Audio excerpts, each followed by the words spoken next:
In 1970s, one man influenced the American cinema, not just through his own films, but also by helping start the careers of others, leaving behind a legacy of risk, rebellion, and artistry. This is the story of Bob Rafelson. This video will serve as an introduction to his work through his 5 most important films.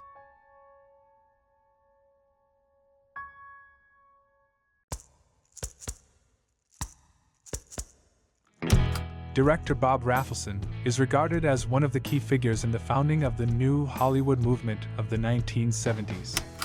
He co-founded the production company BBS Productions, that was known for films that reflected the countercultural sentiments of the late 60s and early 70s. Films that he produced, as the part of BBS, include 2 of the most significant movies of the era. Easy Rider, made by Peter Fonda and Dennis Hopper, and The Last Picture Show, directed by Peter Bogdanovich. The interesting thing is that Rafelson was also one of the creators of the pop group The Monkees. This group was at the center of his first film called Head from 1968. A satirical adventure film and a musical parody of the late 60s, Head is a surreal deconstruction of media and a cult classic that defies easy categorization. Rather than delivering a typical musical comedy, Head offers a surreal fragmented experience that critiques celebrity culture, American media, and the Vietnam War, all wrapped in a vivid psychedelic package. The film stars the Monkees, in a radical departure from their cheerful TV persona that was seen in the band's NBC television show from the late 60s. Written together with Jack Nicholson, the film featured many celebrity cameo appearances, including Nicholson himself. Then Victor Mature as the Big Victor, Dennis Hopper, Frank Zappa, and many more.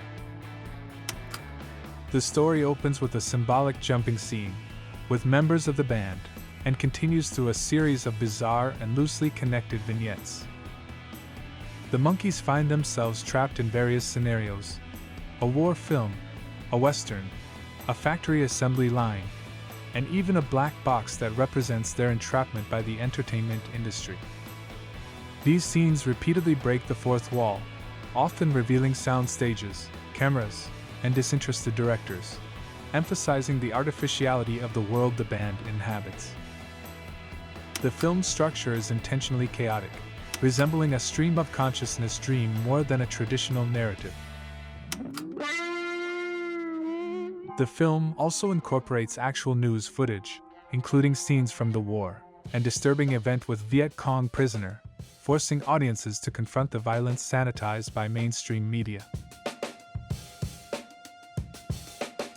This audacious juxtaposition, with the real-world horrors of war and confrontations with authorities, underscores the film's deeper critique of Vietnam War and its effects, and the soullessness of passive consumerism.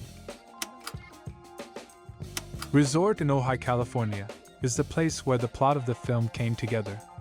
There, the tape recorder was used by the Monkees' Bob Rafelson and Jack Nicholson to brainstorm ideas, reportedly with the aid of recreational and all sorts of psychedelic substances. When the band learned that they would not be allowed to direct themselves or to receive screenwriting credit, they staged a one-day walkout.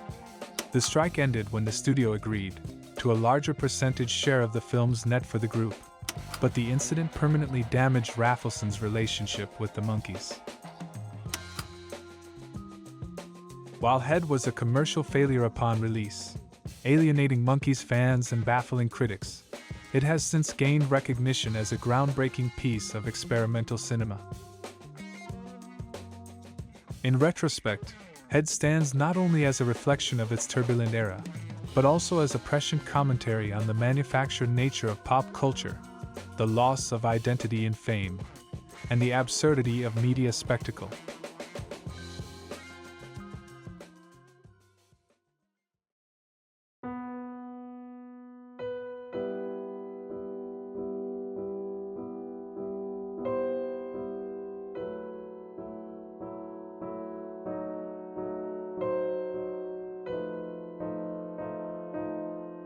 In 1970, one film quietly redefined the American road movie genre. a film about a man running away, not from the law, but from himself. This is the story of 5 Easy Pieces, its production, and its critical reception, highlighting why it remains a landmark in cinematic history.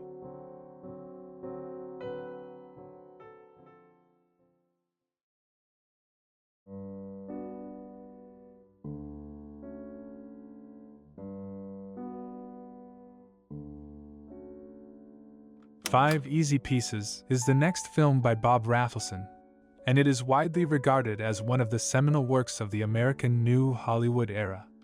The film offers a stark and melancholic, yet deeply human portrayal of a man at odds with himself and the world around him. The film was shot on $1.6 million budget, largely on location, with scenes in California's oil fields and the rugged landscapes of Washington state.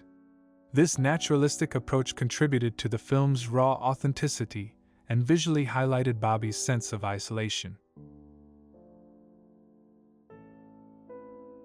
The production also reflected the collaborative spirit of the New Hollywood movement, directors, writers, and actors working closely together, often with creative freedom not typical of studio-dominated productions. This allowed for the film's blend of scripted drama and improvisational moments, which lended an enduring sense of spontaneity.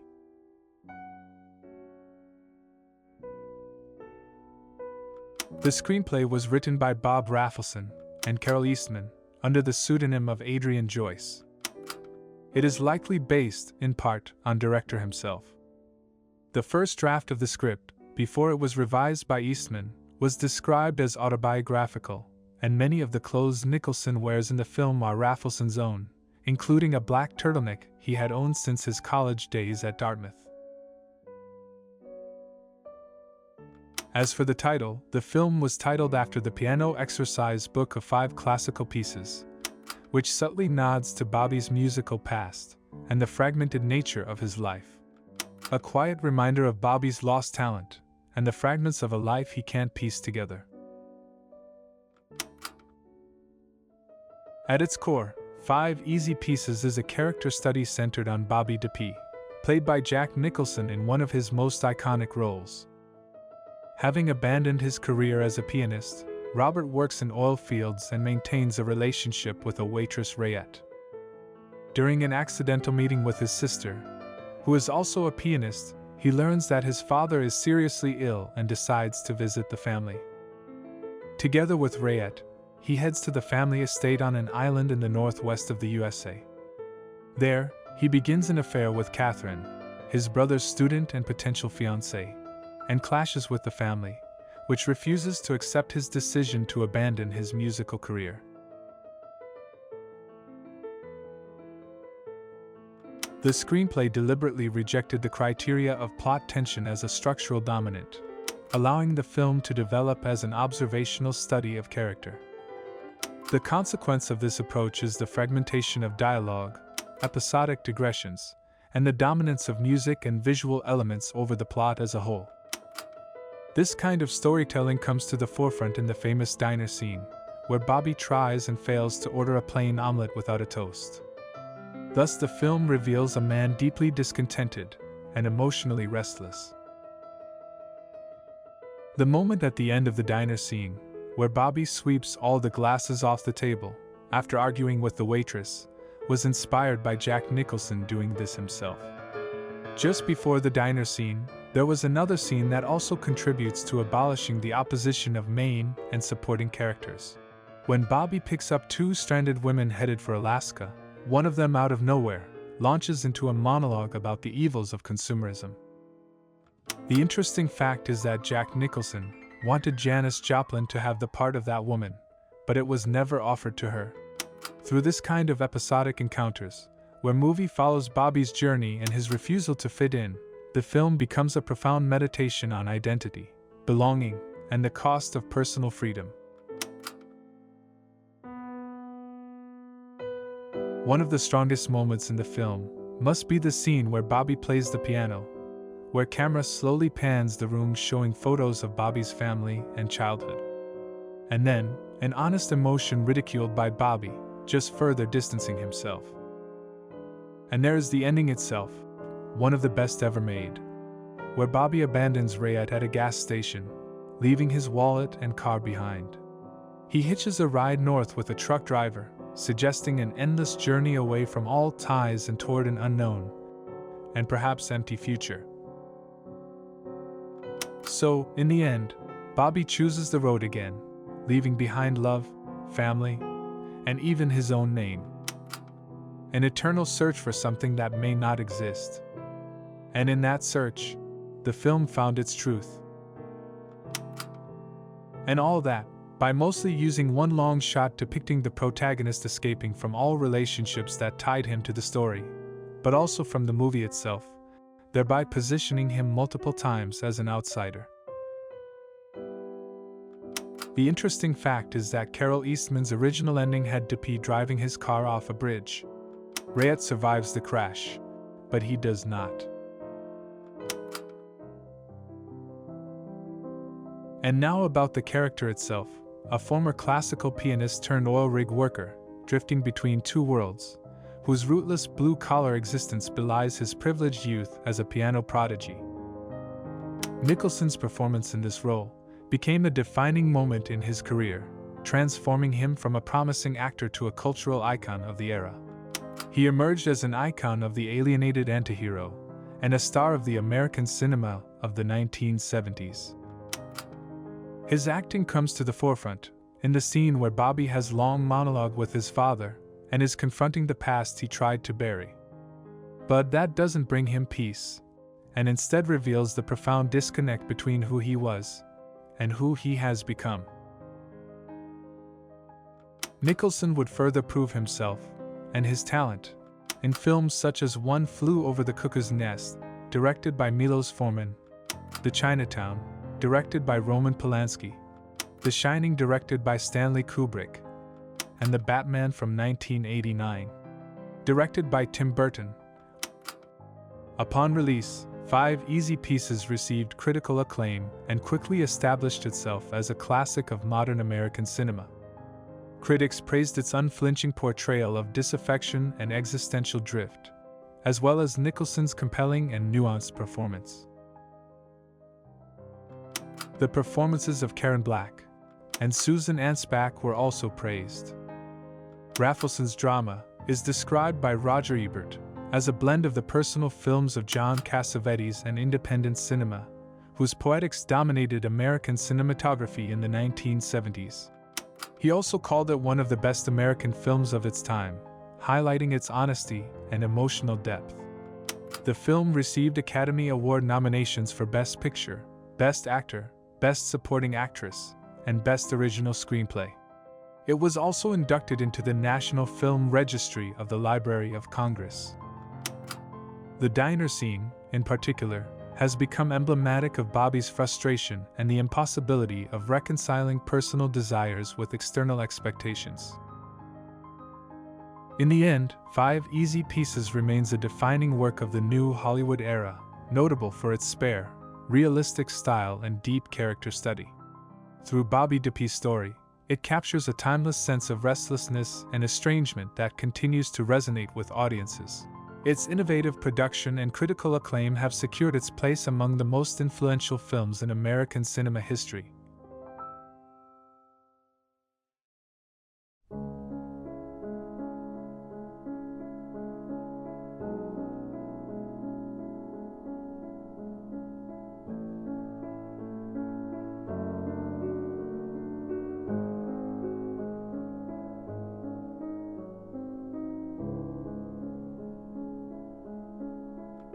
Although Bob Rafelson did not reach the same directorial and screenwriting standards he set in Five Easy Pieces, his career continued to be marked by an interest in the themes of individual freedom and the emancipation of the individual in relation to the community.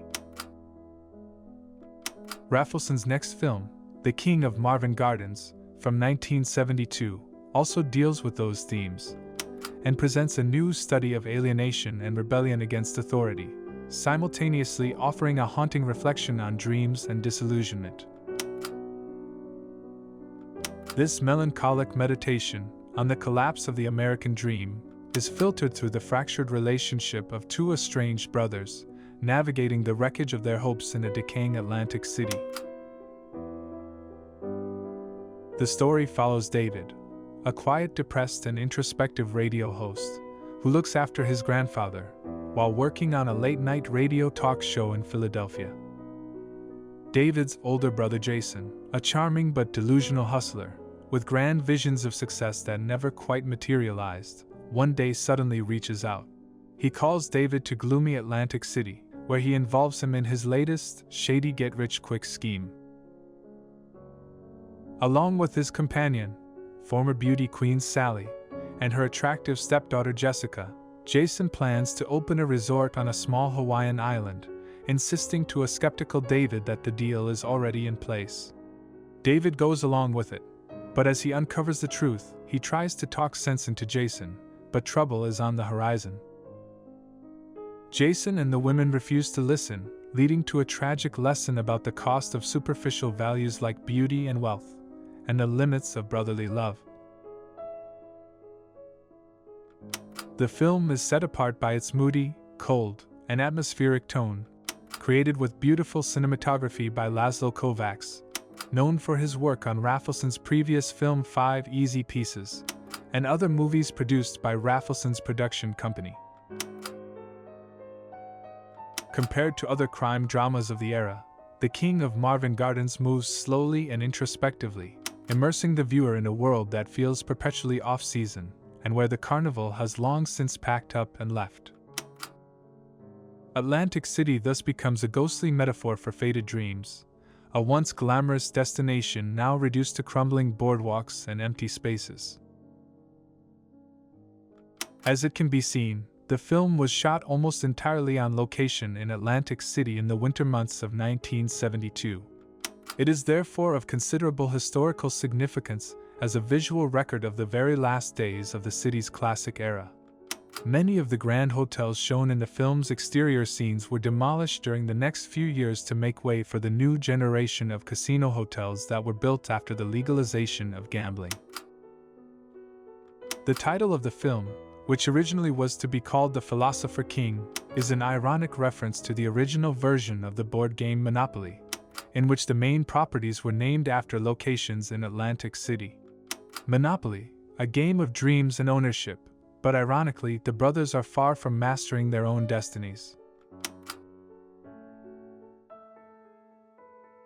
The film has several surreal scenes, including a conversation on horseback between David and Jason, and a simulated Miss America pageant that was filmed in the empty Atlantic City Convention Hall, which was at the time of its 1929 construction the largest clear-span covered space in the world. The lead role once again went to Jack Nicholson, Rafelson's favorite actor. Altogether, they collaborated on 7 films. Jason is played by Bruce Dern, an American actor who rose to prominence during the New Hollywood era.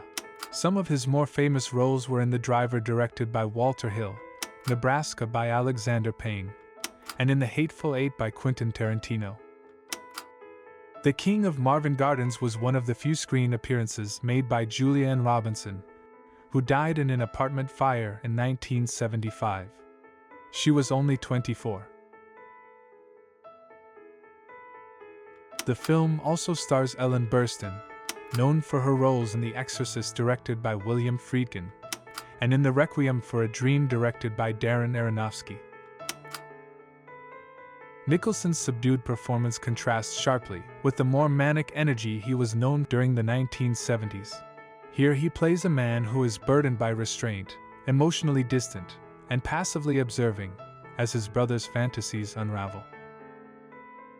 In contrast, Bruce Dern's Jason is energetic, open, and reckless, always scheming, always believing in the next big opportunity. Their dynamic becomes a tragic study in opposites. One retreats into silence, the other into delusion. In the end, The King of Marvin Gardens offers no tidy resolution, only the quiet devastation of lives built on illusions. The film is a poetic and somber character study, which reflects the early 1970s shift in American cinema toward ambiguity anti-heroes, and the emotional realism. Stay Hungry, Rafelson's next film from 1976, also shares similar themes as his previous films. The story focuses on a young man played by Jeff Bridges, who gets involved in a shady real estate deal involving local gym. There, he becomes romantically interested in the gym's receptionist, played by Sally Field, and drawn to the carefree lifestyle of the bodybuilder, who is training there for the Mr. Universe competition, played by Arnold Schwarzenegger. He won a Golden Globe for Best Acting Debut, but it was not his true first role. He had played Hercules, as Arnold Strong, in the 1970 film Hercules in New York, and a gangster's henchman in Robert Altman's 1973 film The Long Goodbye. Stay Hungry received not-so-good reviews, and was far from Rafelson's previous films, but the performances of the main and supporting actors were mostly praised.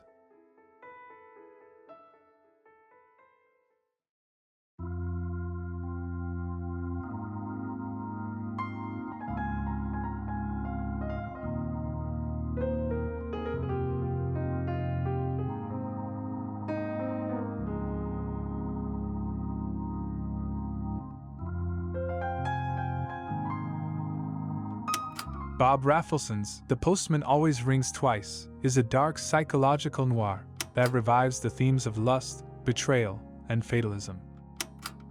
The film is based on the novel with the same title by James M. Cain, one of the main representatives of the so-called hard-boiled crime fiction. The same book also served as the basis for the French film The Last Turning from 1939, directed by Pierre Chanel, and for the Italian film The Obsession, from 1943, by famous Luchino Visconti in his directorial debut. The Obsession was condemned by the fascist regime for its unvarnished depictions of working-class characters, but is today renowned as a pioneering work of Italian cinema, generally regarded as the first Italian neorealist film. Since the copyright fees for the novel had not been paid due to the Second World War, the film was not allowed to be shown outside of Italy for a very long time. In 1946, Hollywood finally produced its own American version under the original title, The Postman Always Rings Twice, and was directed by Tay Garnett. Rafelson's adaptation was the fourth one. As such, this film was the second English-language version, but was the first version in color, as all three earlier versions were in black and white. This was also the first screenplay of David Mamet, an American playwright, author, and filmmaker. He became known for his sharp rhythmic dialogues and themes of power, deception, and masculinity. Bob Rafelson's The Postman Always Rings Twice follows a drifter who begins a passionate affair with a married woman. Together, they plot to murder her husband and claim freedom, money, and each other. However, their bond, forged in passion and crime, begins to unravel under the weight of guilt, suspicion, and fate. What sets the 1981 version apart from earlier adaptations isn't the story, it is an unflinching portrayal of eroticism between the two main characters, which is central, not only to the narrative, but also to their psychological profiles. Stripped of romantic ideals, their relationship is obsessive, violent, and ultimately self-destructive. The film is notable for its memorable and long love-making scene on the kitchen table. The scene was so realistic that many audiences believed that it was real and not simulated, a notion firmly denied by the actors. Featuring powerhouse performances by Jack Nicholson and Jessica Lange, the film immerses viewers in a tense atmosphere, where erotic desire and existential dread drive two unfortunate lovers to murder.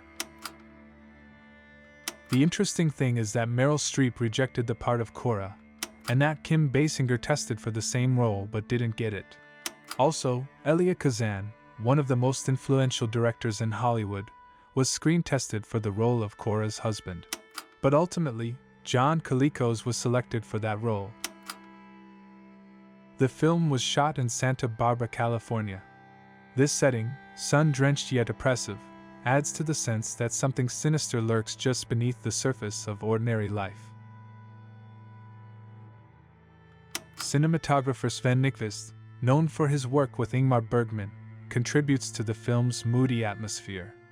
His use of natural lighting and shadows underscores the film's themes of secrecy and moral ambiguity. Meanwhile, Michael Small's haunting score deepens the feeling of inevitable doom. The film was screened at the 1981 Cannes Film Festival. Upon release, the film was badly received by many critics, who felt that the remake of the 1946 film of the same name was wasted. But since then, the film has been received more favorably, and today, could be considered a cult classic. Bob Rafelson's The Postman Always Rings Twice remains a powerful and disturbing film that examines the destructive power of unchecked desire and the tragic irony of fate. It honors the film noir tradition, while pushing the boundaries of eroticism, psychology, and realism. It reminds that passion, when left ungoverned, can be just as deadly as premeditated crime. Fate always knocks twice, even if we try not to hear it, and the justice will inevitably come back a second time, no matter how we try to escape it.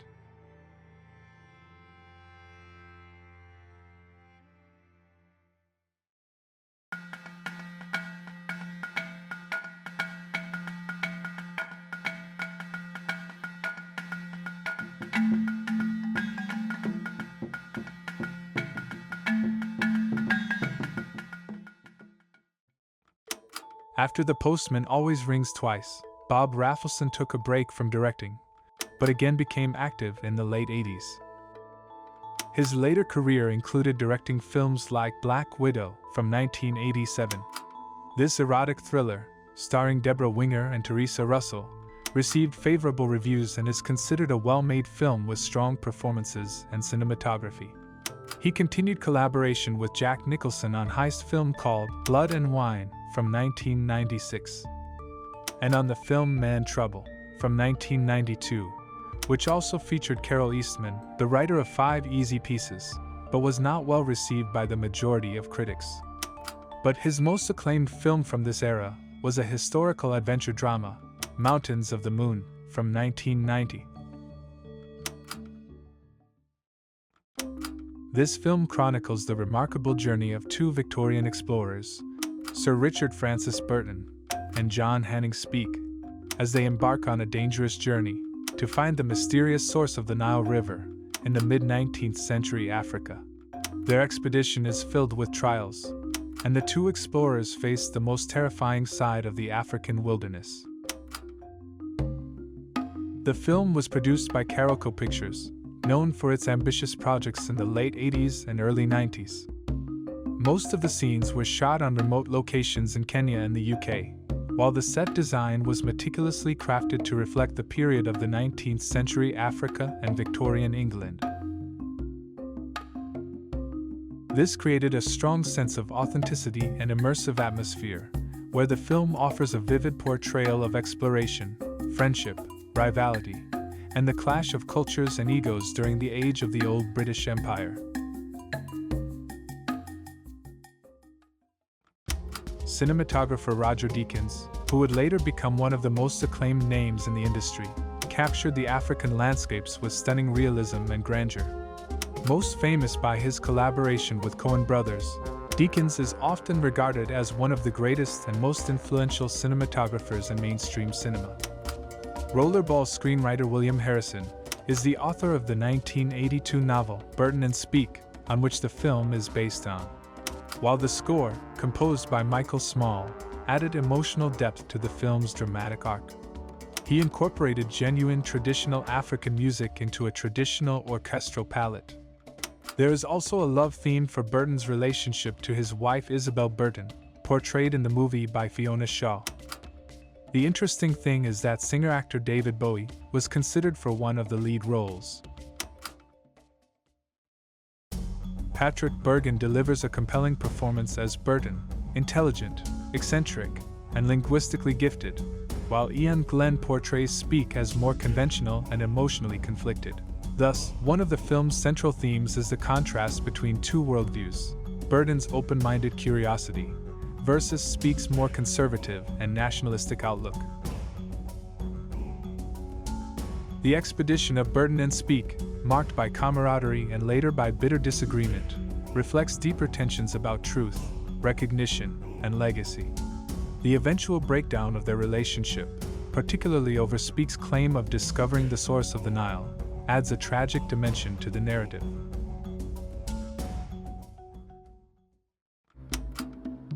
Ultimately, the film stands out for its sweeping cinematography, capturing the African landscape with a sense of beauty and danger.